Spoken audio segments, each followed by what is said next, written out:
Hello,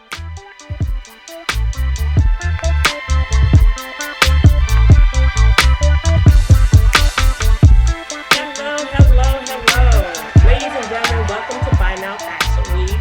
As I like to say, hi, my loves. I am your host, Onyeka Deborah, aka your favorite Nigel babe, aka fashion model, content creator, brand ambassador, all of the above, as you can say. I am so excited for today's show. We have three great designers. We have a dance performance. It is going to be amazing and a lot of fun. So, first, I want to start off by introducing the CEO of MCMG, Jericho Turner. Hi. Virtual shows.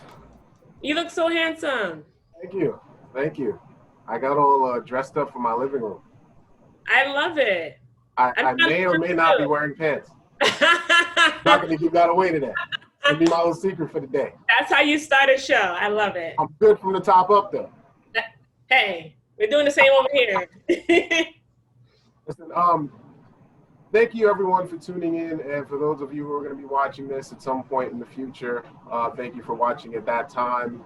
A lot of work went into this show with a really small crew. And we did that, obviously, because of COVID. We wanted to keep our exposure low, but also create, a product that people would really enjoy. So, Buy Now Fashion Week is it's a couple years old now. And in the past few years, the designers that have participated have all been able to show their collections and make sales. And this event was designed to connect shoppers with designers, to make that bond a little tighter, because in the past, if you wanted to get quality clothing or custom order clothing, you had to go to Fifth Avenue. You had to go to some Western European inspired designer. Yes. The world is a lot bigger now. Absolutely. And through social media and the internet, we've been able to shrink the world a lot and connect designers directly with shoppers. And so the goal for this event was to create an opportunity for new audiences to meet new designers, because we want all of our designers to thrive.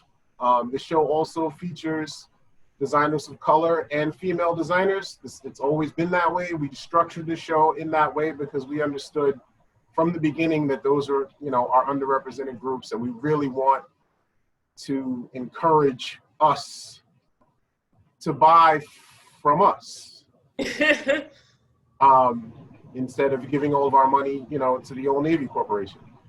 Nothing against Old Navy. I have some stuff in my closet too, but it's our way of putting our thumb on the scale a little bit in our industry. So without further ado, I'm going to let our lovely hostess Onyeka take us through our show. As she mentioned, we have three fantastic designers. We're also going to be featuring a dance performance. But before we do, we can't ignore the environment that we're in 2020. And it's not just COVID that has its thumb on our throats. There's been a huge social movement in this year, one that I've been waiting for my entire life, one that hasn't happened to this country since the 60s. And I am not going to allow a show that I produce not embrace it fully. So you're gonna get a little BLM in this show. A bit, a little, just a little jizzle. Before we get started with the fashion, Onyeka and I actually sat down with a marketing director for a huge national brand that reached out to us because they wanted to be a better ally. Yes. And we had a really in-depth, really great conversation about inclusivity, and we're going to show a little piece of that conversation for you now before we jump into the fashion. Sounds great.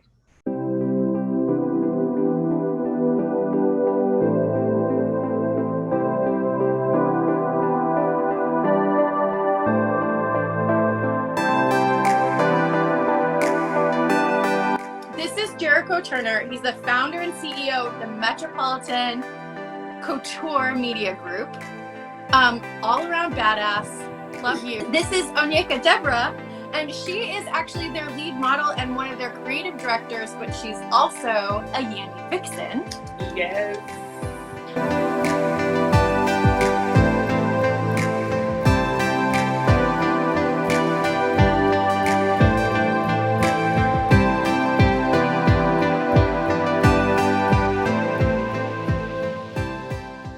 One of the most important things to us is that we recognize as a brand, and both personally and professionally, that this is not a one-time, it happened over 3 weeks and it's done. This is a call to action and a change of our country and our society. And so I wanted to wait a little bit because I know everybody was posting all sorts of content, and I think let's not let that die down. So I think this is a good time. Pride Month's over, and let's talk about it. Onyeka, I was wondering if you could share with us some of your experiences as a Black model in today's industry, and maybe some of the things that you've experienced thus far that you could highlight for those of us who, via our white privilege, just don't know and don't get it, right? Yeah. Well, I would start with, I feel like I would start with the fact that there should be more models of color that are getting booked for jobs, and not just, oh, well, I booked this one Black model this 1 year, so I don't need to book her again another year because I'm diverse now because I have one Black model. And I feel like that's always been an issue with, that's their way of thinking that they have diversity, but it's not. Just because you have one person doesn't mean, doesn't mean that that's what's going on. And also, I would say behind the scenes, I've had so many times, I can't tell you how many fashion weeks I've done, that the foundation is not right. They're not sure how to do my hair because, okay, your hair is kinky, your hair is different. I don't know what to do with your hair. And then I'm going down on the runway in this amazing designer's outfit, and my face looks like I'm casket ready. And it's unfortunate because there's no reason why I should be hired for a job and feel uncomfortable because people cannot deal with my aesthetic and the way I look. That shouldn't be tolerated, and it's been tolerated for many years. Now, I'm not saying that you should just hire a full Black staff, but I feel like you should hire people who know what they're doing, who know how to do anyone's face. So maybe there's something where in the cosmetology programs that you add more, that has to be a necessity. Okay, everyone needs to know how to do everyone's color. Well, there are some programs that do. I don't want to throw all cosmetology programs on the bus here. There are some programs where, they intentionally bring in models of different shades so that the estheticians can learn how to work with different kinds of skin tones. But I think it comes down to a deeper issue of just inclusivity in general. Yeah. And, the fashion industry has always tried to pretend like it was a reflection of reality, when we all know that it is fabricated. Yeah.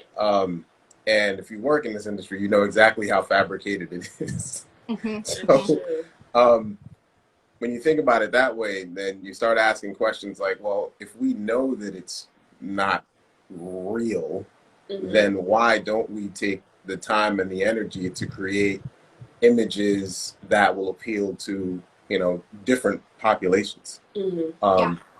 And, there are some industries that have taken it upon themselves to do more of that over the last few years. More specifically, you see different, targeted campaigns for communities of color, which is an indication that they brought in people to discuss these issues and some people do it well, some people do it very poorly. Right. And so that too is a reflection of, who is in the room making decisions. Yes, but if you don't have someone in the room who can relate, then who do you have to bounce the ideas on? If that person is not being booked, if that person is not in the awesome, if that person's not in part of the executive decision, then you don't have that view and that perspective, and then mistakes happen. Yeah, and then you talked about booking and the hairstylists and the makeup artists and things like that, and I think that's one thing, as you're saying, like if you have someone of color on your team, a Black person on your team, but someone of color in general who can help to guide you and make those decisions, that's great. But if not, take the opportunity to at least have discussions like you and I are having, and then it's on us when we're booking the artist to say, can you work with everybody? Because we plan to. So are you, vetting those portfolios, making sure that the artists that you're bringing in to work with your models are going to make them feel wonderful? Because if they don't, you're not serving your brand, and you're certainly not serving your staff and your models that you're booking. That's right. Like if you're committed to diversity, budget with that in mind and know that there may be a higher premium if you're serving that goal. Jericho, we've talked a little bit, but I really, for those of you who are watching, Jericho really kind of brought to light this, what he calls the playbook. And I don't know if it's your concept or it's something that you've been probably been talking about for years, and I just found out about it. But would you share that with us? Because I know a lot of us aren't sitting here going, I'm the CEO of my company, but there's certain levels of things that you can do to take action, whether you're a leader or just a doer. And would you share some of that with us? Yeah, definitely. Any business that wants to demonstrate diversity, it begins with understanding you got to have the right kinds of voices in the room when people are making decisions. To think about creating a diversity panel, right? And a diversity panel is a group of individuals who are, who work in your industry, who are people of color, who you can rely on for good advice around things like a George Floyd slaying, for example. How do we as a brand address this publicly? Right. And running the kinds of questions and ad samples by this kind of counsel, people who, have some experience. The second big thing is to embrace the Black American calendar. And as a business, the same way that every business, come July 4th, you start seeing flags everywhere, right? The same way every business does this, embrace the Black American calendar with that same zeal, right? Black History Month, Juneteenth, which, a lot of this country just woke up to this year, which is fantastic.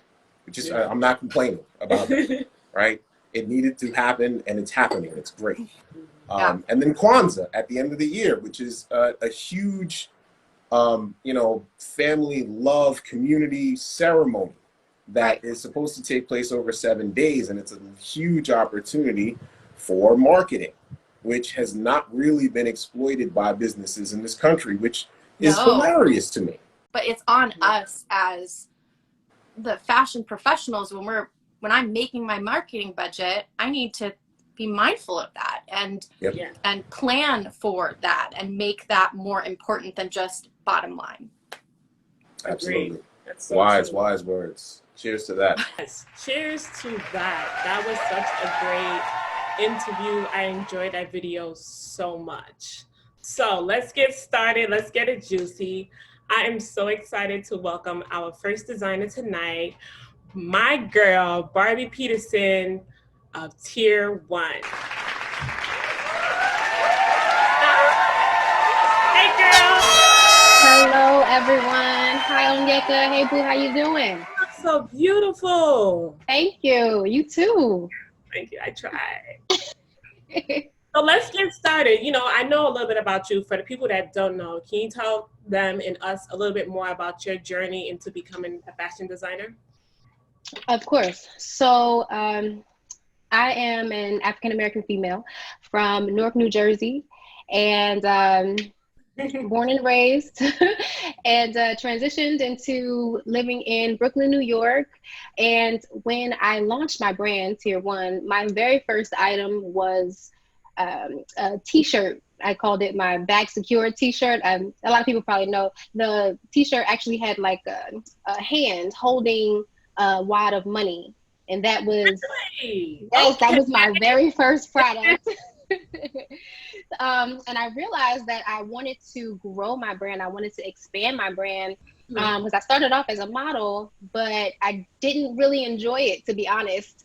I was more into being behind the scenes and more into the fashion aspect of it. So as you mentioned fashion, I know we spoke, a few days about you also have a luxury hair brand and you Yes. also have skincare. You know we love good skin. Yes, So yes, can you yes, talk a yes. little bit more about that?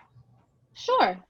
I have all types of textures, all lengths, wigs, bundles, closures, frontals, Good. anything that you can even imagine, everything. I love that. Yes, and my skincare brand is Tier 1 Skin. I have skincare products for all types of skin, oily skin, dry skin, combination skin. I've had skincare problems in the past, so I try to cater to everyone. I love that. So who would you mentioned you wanted to cater to everyone. Who would you describe as like your audience? My target audience has changed over the past 2 years of expanding my business. In the beginning, I was more so catering to a younger demographic, more people that wear more casual clothing. Since then, I've expanded into activewear, swimwear, formal wear, work attire, and I now cater to women of all ages, especially women aged from 18 to about 45. That's incredible. I love Thank that you have you. that range. Now, being that, the world is what it is today, how have you been able to adjust and refocus during COVID? Oh my goodness. So before COVID, before the pandemic, I definitely had a different route for my business to go. However, because of the pandemic, I've definitely had to adjust and adapt. But I think that if you're a true entrepreneur, you can adjust and adapt under any circumstances. I know that's right. Yes. So when the pandemic started, and everybody had to wear masks and try to be more conscious about their wellness and everything like that, I launched a line of mask sets, which everyone will see when the models take the stage. Very, very diverse, very colorful, very fashionable outfits that have matching mask sets. So I have had a tremendous time expanding my brand and adjusting to the needs of the people in the pandemic. Thanks, Boo. So let's get started. Let everyone see the luxury because I had so much fun on this show. So I'm so excited for everyone to see it. Thank you so much. Thank you. Everyone can please follow me on Instagram, Shop Tier 1, www.shoptier1.com, Facebook Tier 1. Thank you so much for having me. Tier 1, you got it, ladies and gentlemen.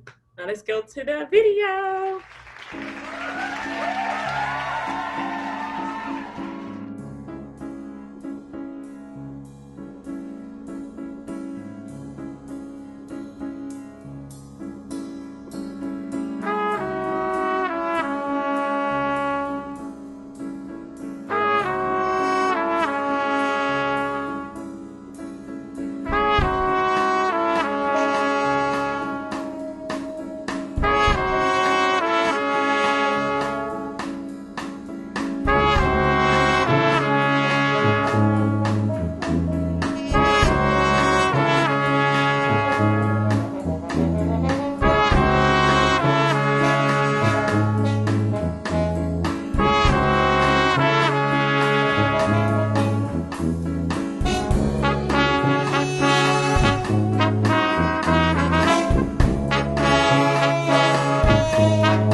Ladies and gentlemen, Tier 1.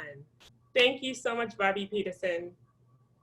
And can we get into the music, the jazz? Oh my God, it was giving me life. And talk about life. I would love to introduce our next designer, Bernie Martin of Katu. I grew up in Brooklyn, New York, more so Flatbush and Caton Avenue, right there by what you call. There's a story to that. That's why I say that neighborhood, because I grew up in the '90s, so therefore it was the mecca of what you're witnessing right now in the fashion industry. A lot of people don't make that association.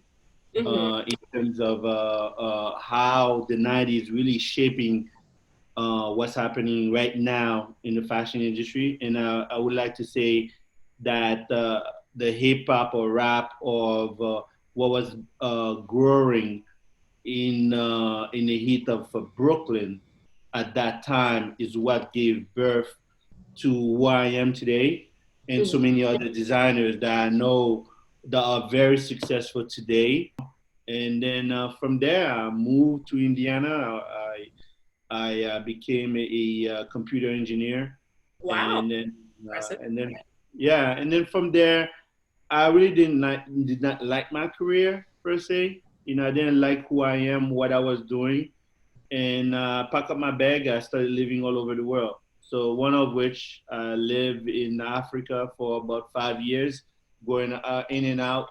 You know, I was all over the place, identifying to what you call the purpose of a Black man. You know what I mean? And so did that purpose allow you to create in a way that you have an audience that you cater to? Yes, definitely. Yeah. Because I was listening to a lot of things you guys are saying, you know, and I feel like, you know, I kind of touched that with you yesterday as well. Yes. We are not communicating our own narratives, you know.